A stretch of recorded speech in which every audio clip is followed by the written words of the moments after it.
If we were to have a mission in the game space, it's that we want to bring the player to make them a participant in the narrative.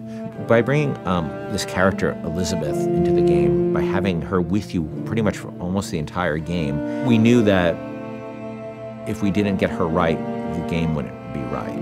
And she really is the emotional center of the game. This character, Elizabeth, she comes from a pretty dark place.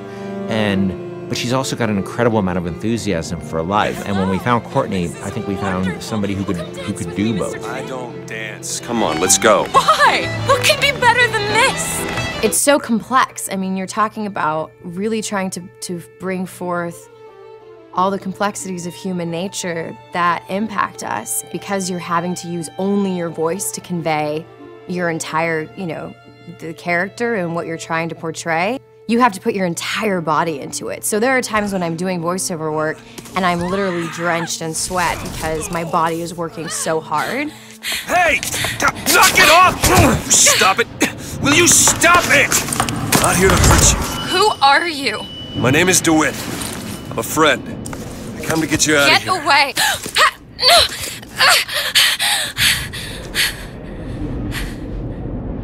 Are you real? It's not these one-note emotions, and I think that's what was so important to us as a collaborative team, to be really putting forth a narrative that was strong and that was complex and that was, reflective of how deep and the myriad of emotions that the human beings experience. She really had a sense of telling a story and having a conversation with no words. If you're watching a silent film, you understand what's going on and you don't need words. We saw her and Sean's like, by the way, this is the girl. I'm like, oh yeah, that's the girl, absolutely. I had to really rely on my imagination and rely on what I was being told by, the director.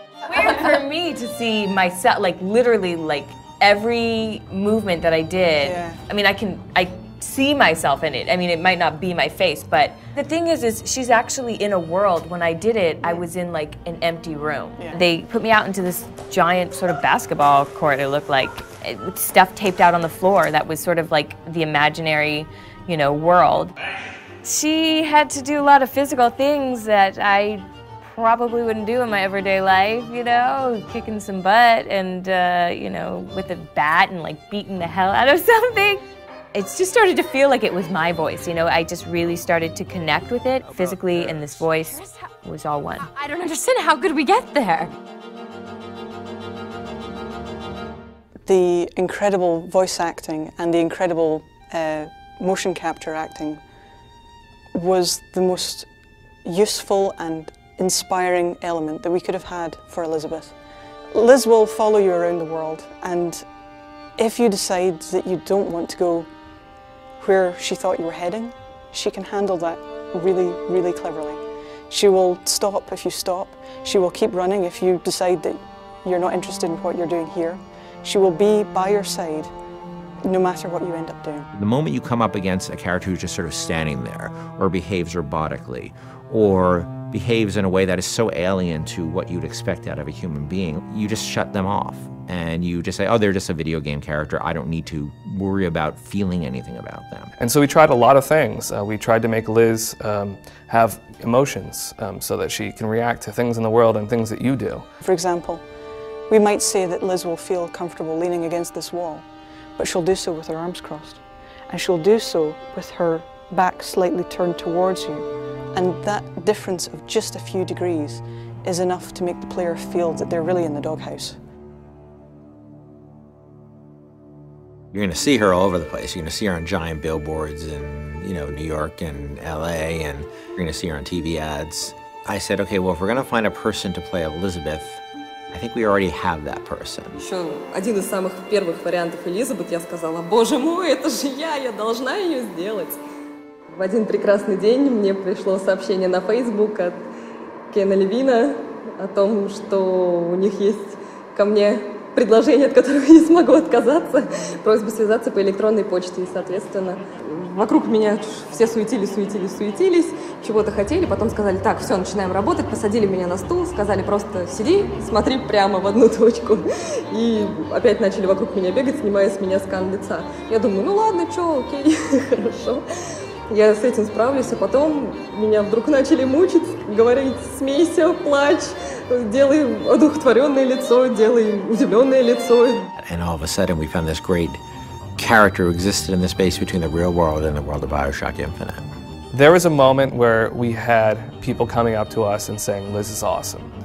I have a story to tell you about. And it was, everybody had their own unique stories because she was just doing systemic things. They could do the same thing twice.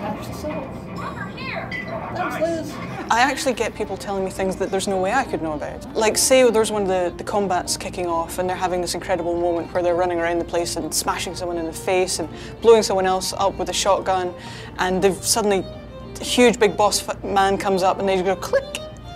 Oh no. And then suddenly from the side, Liz goes, Booker, over here! You press the button, she throws it, you grab it and just go boom! And they come up to me and go, and it was amazing! I was like, yeah, me and Liz, we're gonna kick ass, we're gonna, nothing we can't do. That's right. Even if we just break that barrier sometimes, where people feel she's a friend or somebody going through this experience with them, then that would be very exciting for me. I really hope people fall in love with her. I fell in love with her.